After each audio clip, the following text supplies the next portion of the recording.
Welcome to another episode of Growing Kentucky's Leaders. My name is Sheldon and Kenny. I'm one of your hosts. And I'm your other host, Ruth Ann Fink. And today we have with us Julie Fritsch. She is an agriculture creative who helps farmers, agriculture businesses, and Kentucky FFA tell their story. She's a farmer herself, a mother to FFA members, a wife to an agriculture teacher, and Julie has been an integral part of helping Kentucky FFA grow as she's helped us develop our brand, our marketing materials, tell our story again and again. So, you all are in for a wonderful treat and getting to meet a very important person behind the scenes at Kentucky FFA. So, Julie, welcome to the show. Thank you. That is a great introduction. I need to take you places with me and to have you introduce me everywhere I go. Thank you so much. I would love to do that. You guys asked me to be here today. Yeah. Well, Julie, I do follow you around a lot of times because are together doing a lot of work for Kentucky FFA. But let's start at the beginning and tell your story and how you have built this incredible career. I want you to introduce yourself. Most people we share a hometown. I think that's kind of interesting. You grew up in this tiny little spot in the road called Foxport. So tell our listeners how your rural roots inspired this path and this amazing career journey you've made. Yes. Well, and it's funny because anytime folks ask me to tell my story about my career, I do take them all the way back to Foxport because, I grew up on a little dairy farm in Fleming County. We milked 60 cows at the most. I absolutely loved it. Being part of the farm and being part of agriculture is something that I have done literally my entire life. And I just love that culture and the kind of work. And, there was never a time when I thought, gosh, I just got to get out of here and go to the big city. It really was fortunate that this kind of was my place from the beginning. And then we had a local radio station, Sheldon, and still do, WFLE. Yep. All right. 95.1. When I was in about fourth grade, Carl Haight, who was the broadcaster for WFLE, came to our farm during June and did a remote radio show from our dairy farm about June Dairy Month. And I thought that it was the best thing that had ever happened in the history. I mean, we were famous. We were on the radio. I wanted to do what he did. And from that time on, I thought, I really want to be a person who gets to tell stories or who gets to work in, some form of media. But I did not participate in FFA when I was in high school. I worked on the farm. We had a great FFA chapter, but for some reason, I just decided that it was not for me. I think I was a rebellious teenager, maybe. Sure. And so when I graduated from high school, all the way up until about December of my senior year, I didn't even know that agricultural communications was a thing. I thought, okay, maybe I'll go somewhere and I can major in public relations or journalism, or, something like that. And somehow I got disconnected with the University of Kentucky, agricultural communications. I learned about it, and was super fortunate to get to go there and major, and had a great time and learned a ton about agriculture all across Kentucky and all over the United States, and then a ton about communications. And it has served me well ever since.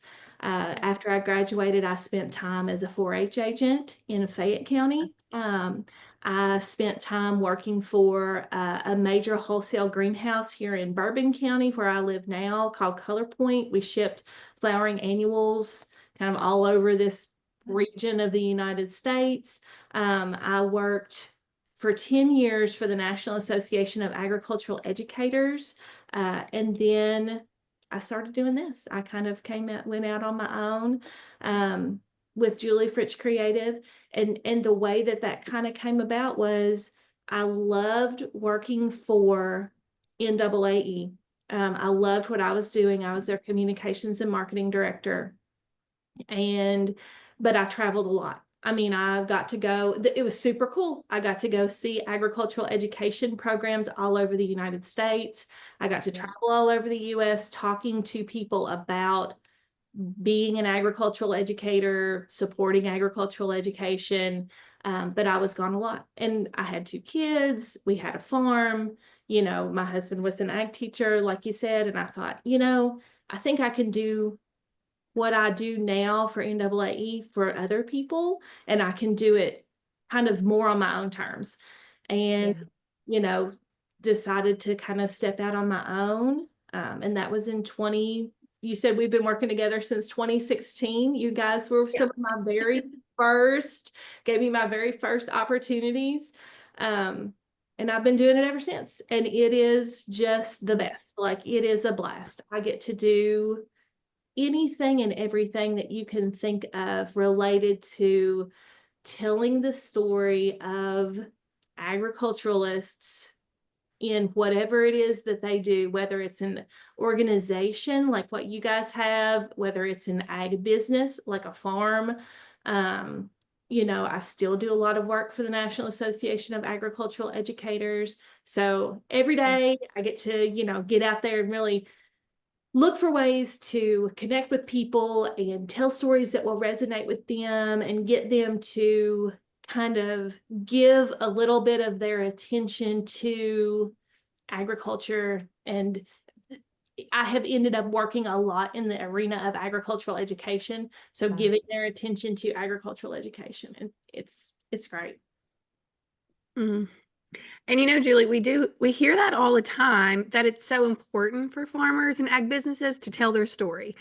We hear it everywhere we go, every conference that we attend, and you really are helping people do that in a special way that's tailored to their brand and their voice. So what are some common challenges that you're seeing people have around sharing their story, and what do you do to help them? Boy, I'll tell you, the number one challenge is time. I mean, anyone, well, we're all short on time, no matter what it is that you do.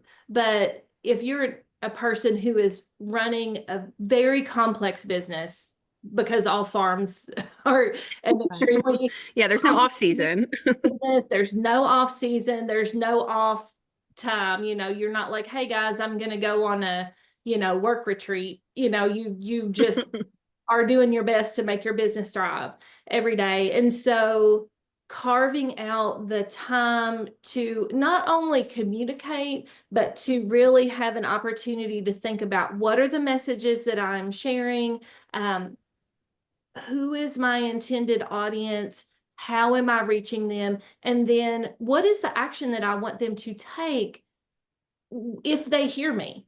And so, taking the time to think about all of those things and then creating something and then putting it out there and then going back and saying, was that effective? Yes, no, how do I tweak it? It can feel overwhelming. And so that is where I step in and can really kind of help, kind of as that bridge between and we'll just use a farm as an example, a bridge between what their business goals are. I mean, we don't want to just talk just for the sake of talking. I do like to do that, but but in my work, we want every effort to have a positive outcome. So we have to decide who is our audience, what is it we want them to do. Okay, well then what is going to resonate with them? And it is a lot of pre-planning and really understanding each person's goals and each company's, goals before we implement whatever it is that we implement. And just as importantly is going on the backside and saying, here is what we did. Here is how it went. What can we do better next time? So that's where I step in. And along the way, I get to have a lot of fun with like the creative side of things, the colors and the methods and the, all of the branding, all that kind of stuff, which is really what is a lot of fun. Yeah. Mm. I can't even begin to encapsulate how important your work has been to Kentucky FFA and what we do. And as you were just kind of summarizing that, we have big platforms. Kentucky FFA does as a whole. We have last year, I think our data is we had 1.2 million plus social media touch points with people telling the story of Kentucky FFA members. So often when we sit down and I have an idea, Ruth Ann has an idea, you go, who is this for? Why are you doing this? What's the action? You help us figure out how that's important. And it's so vital. If people don't know, they see your work all the time. They see it on our social media feeds, on our Friday Good newsletters. If you've been to state convention, any of our branding prints, things that you see on that's all you, our display at state fair, you make all of that graphic design work for us, our annual report. You have just helped us hone in on our brand and our messaging. We have worked together for almost 10 years, and that's really came, if you look at what we were doing when we started, what we do now, it's night and day. Like we've grown leaps and bounds. So for you, I want to ask, people get to see your work everywhere, but they don't always know it's you. What are some of the things you've gotten to work on that you're most proud of that we've just accomplished together? And we have done so much fun stuff. It is hard to pick.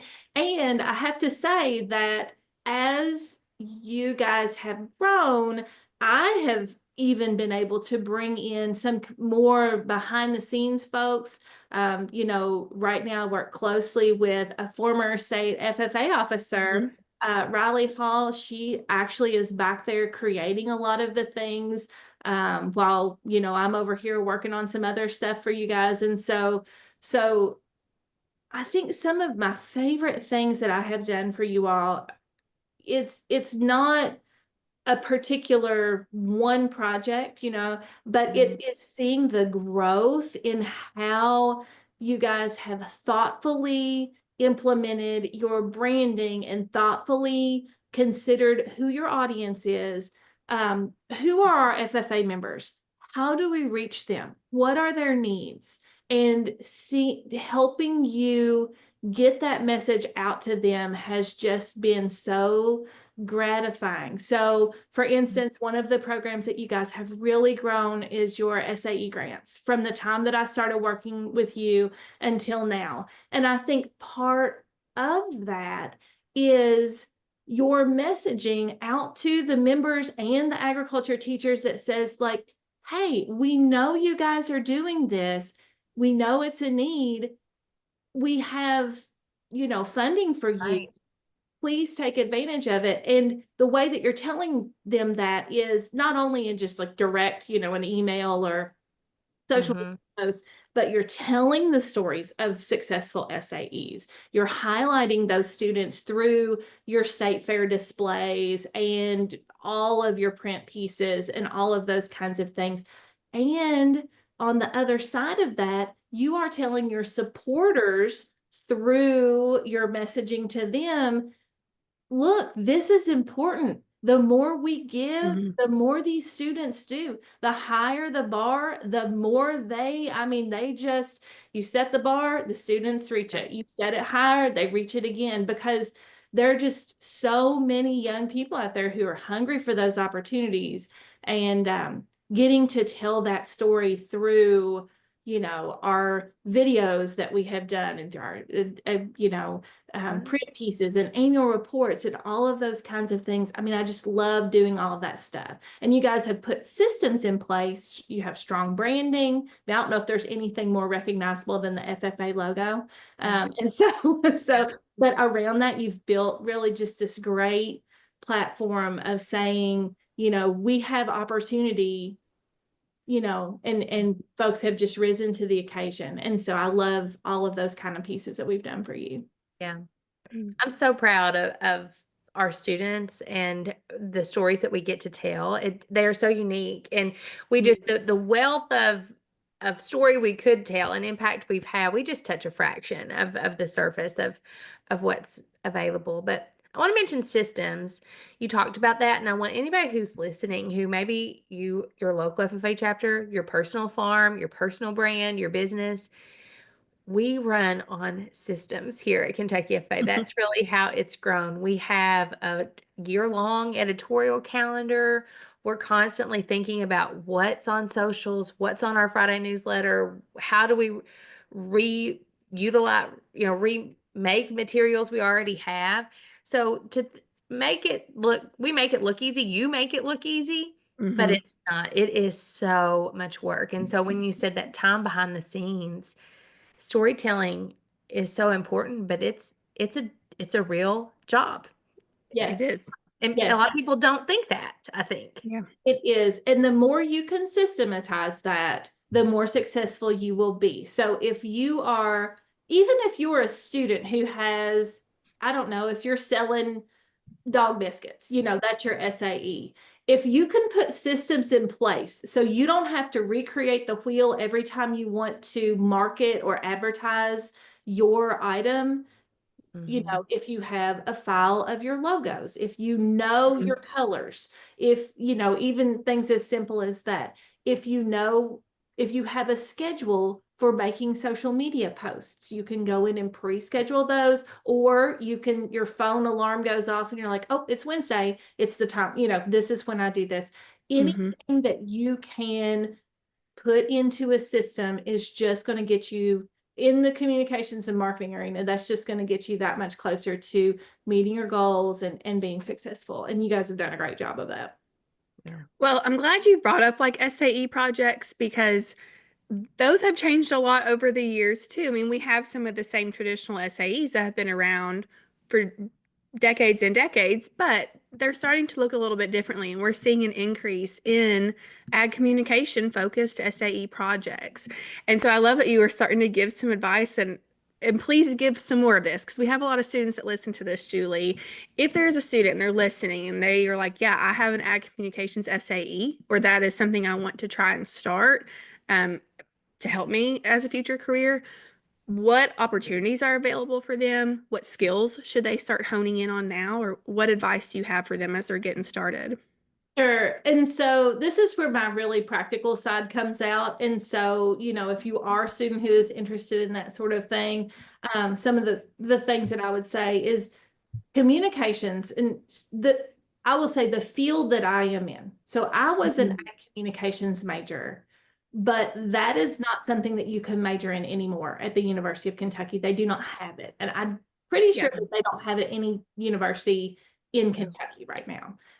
Hopefully, maybe that'll change in the future. But the field that I'm in is all about what can you do. It's not as much about what is your degree or what have you accomplished, what have you accomplished, in that way. Hmm. It's all about what can you do and what have you done. And so some really just any opportunity that you have to build skills. If you love photography, get good at photography. And the way that you get good at photography is you pick up your camera and you go out and you take pictures and you put yourself in one of the things, photography is a good one to pick on. Sometimes if you're taking pictures at an event, it can feel a little uncomfortable because you're up there, like you feel like you're in front of everybody or whatever.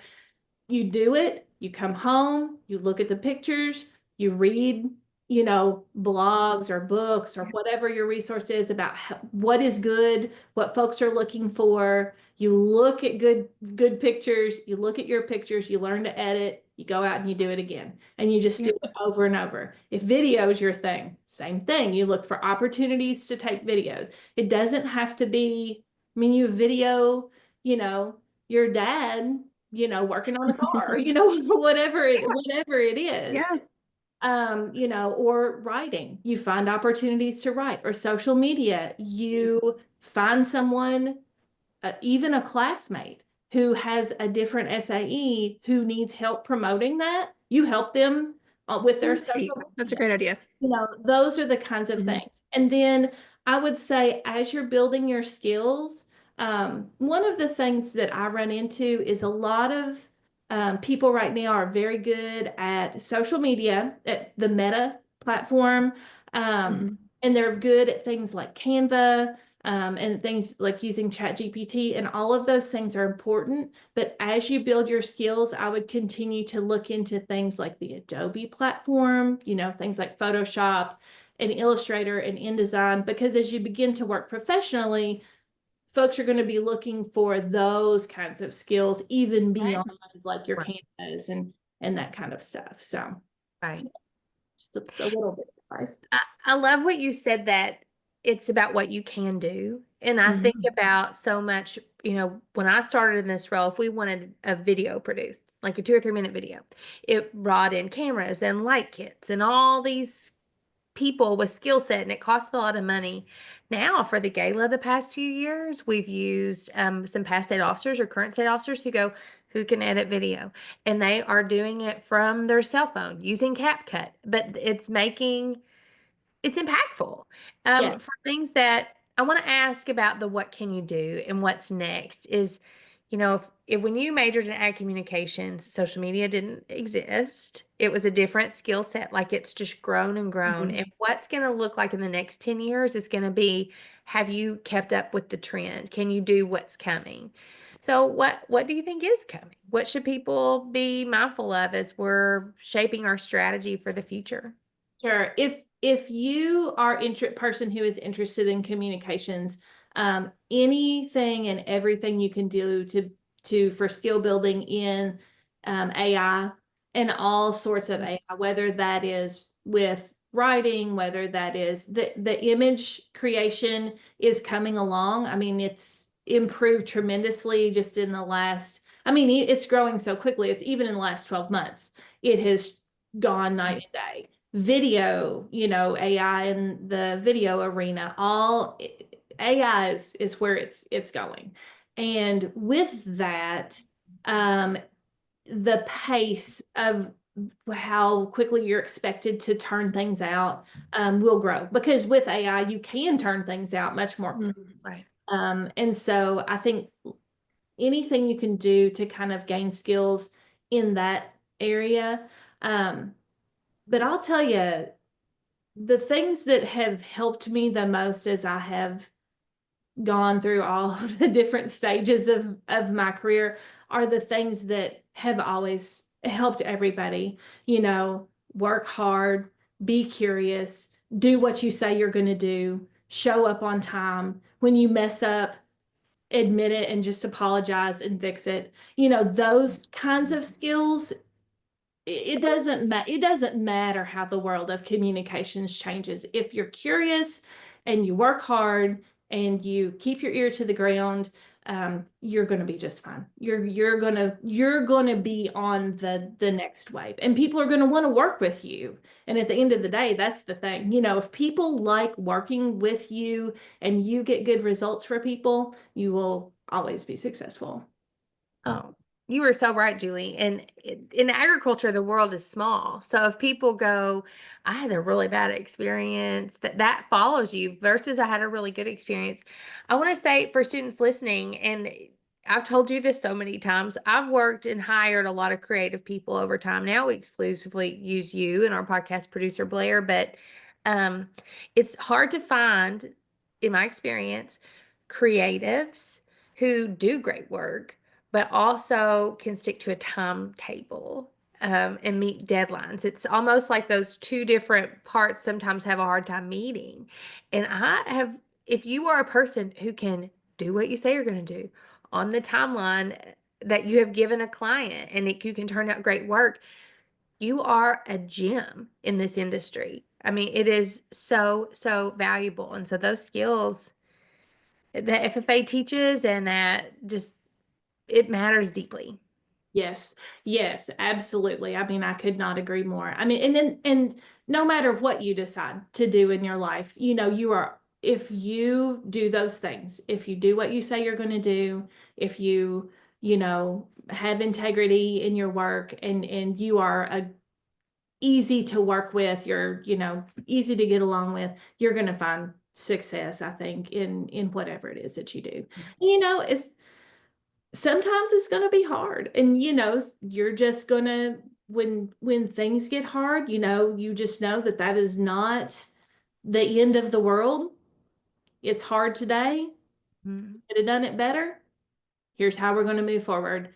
That's right. Whether that means you messed up an ad campaign or you are, you're in another field and something else went wrong, you just keep on putting one foot in front of the other. And that is why the people that I want to work with, so the people that I hire to help me, that is what I'm looking for. I'm looking for somebody who doesn't want to just check a box and, be done with it. I'm looking for somebody that's going to think about what we're doing, how we could do it better. If they make a mistake, they're like, boy, that didn't go the way we wanted it to, but here's how we're going to move forward. And so those are in communications, it's important, but I think just everywhere it's important. And that is, my kid, I said I wasn't in FFA, but both of my kids are in FFA. I have a senior in high school and a seventh grader.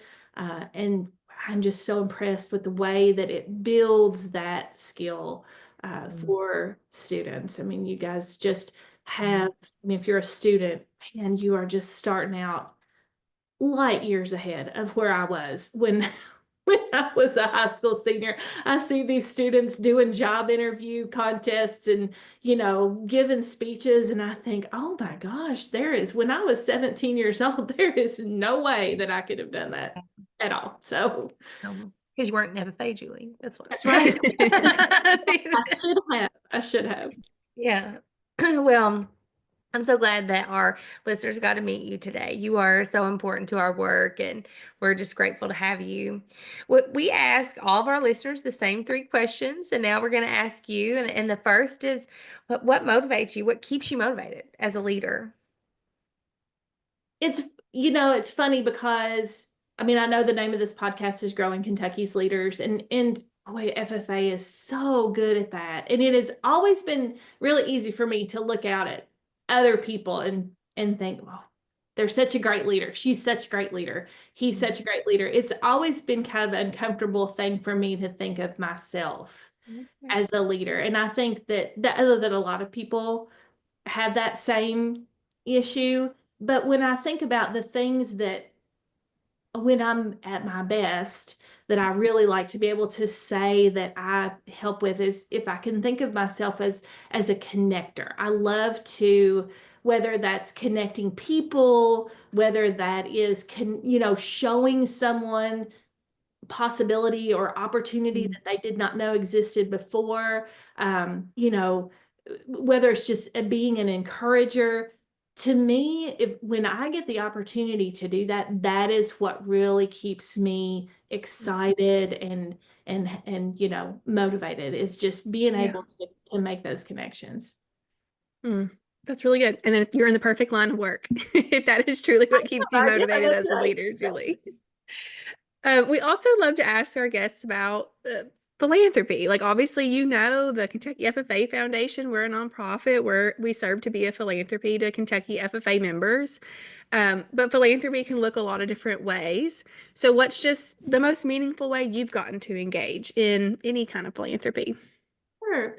I would say that in my adult life, uh, being a part of our local Farm Bureau board has been so impactful for me. Bourbon County has a very active Farm Bureau. We have what I think of as kind of a progressive set of leaders.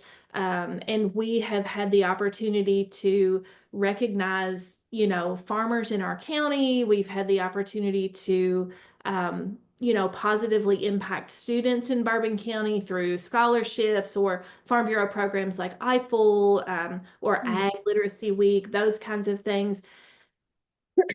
And I would say that, anytime you have the opportunity to get involved at the local level in your community, to me, that is what really has been, impactful for me. And I have enjoyed it, tremendously. That's great. Serving in your communities is a special thing. We need people who are leaders to serve in their rural communities desperately. So thank you for doing that. And it's so wonderful because I'll tell you, it's good for you when you do it, because it is real and immediate feedback.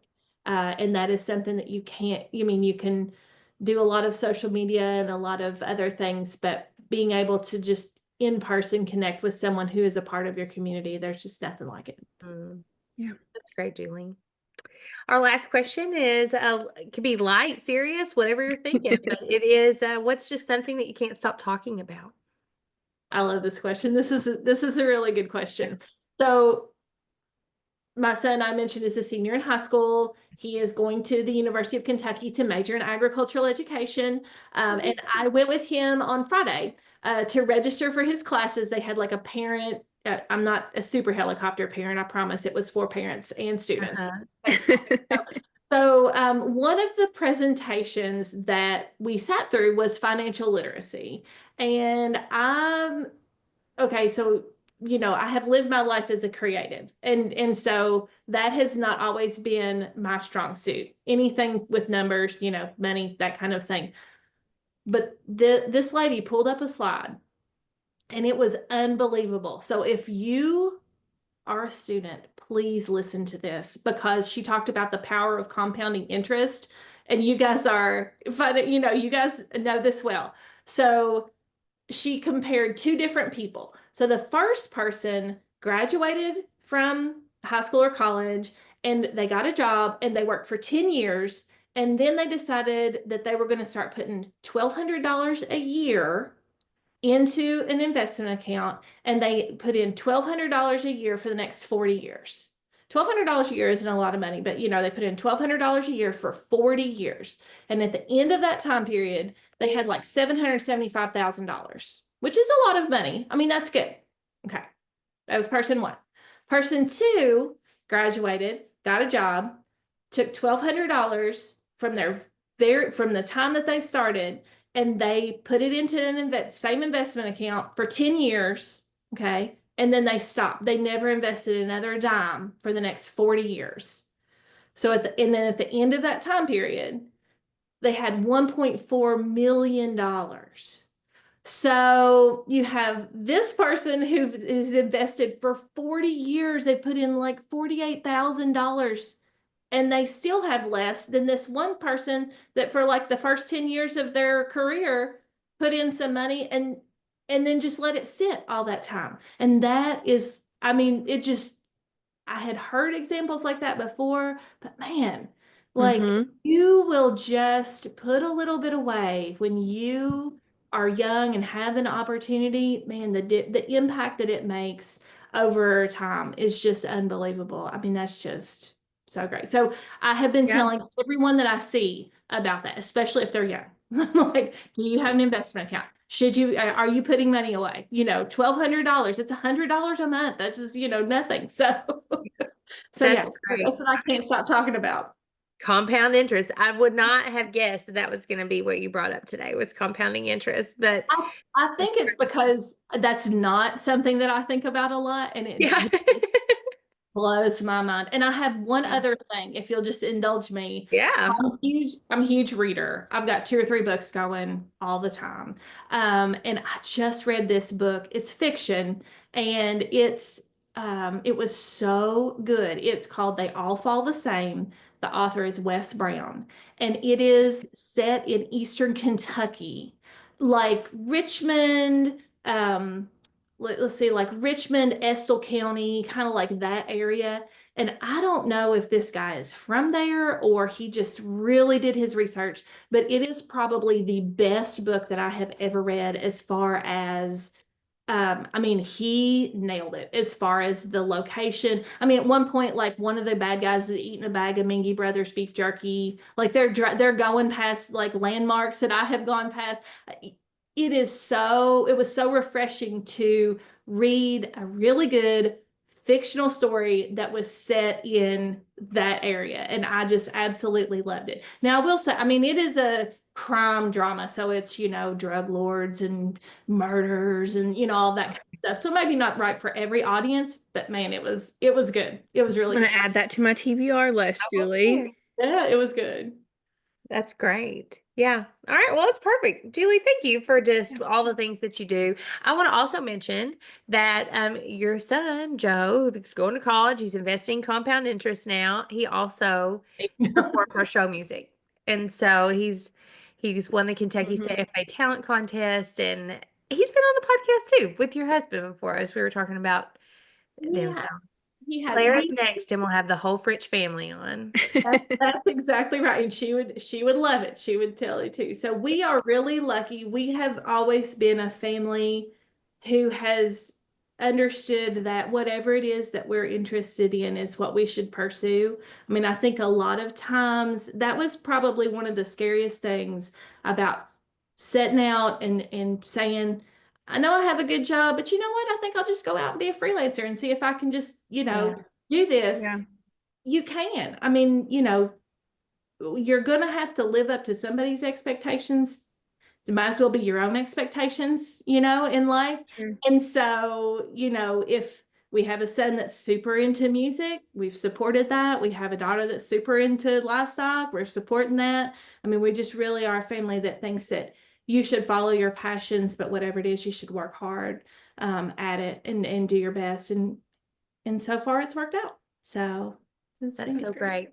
I'm gonna write. That's a great quote. That should be the highlight of the episode. You have to live up to somebody's expectations, might as well be yours. So that's exactly right. Well, thank you guys for having me. Oh, we've loved having you on the show, and thank you all for listening to another episode of Growing Kentucky's Leaders.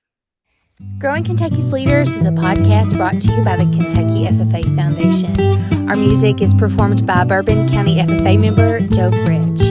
Artwork is by Julie Fritsch Creative. Your hosts are Sheldon McKinney and Ruth Ann, and you can find us on all social platforms at Kentucky FFA.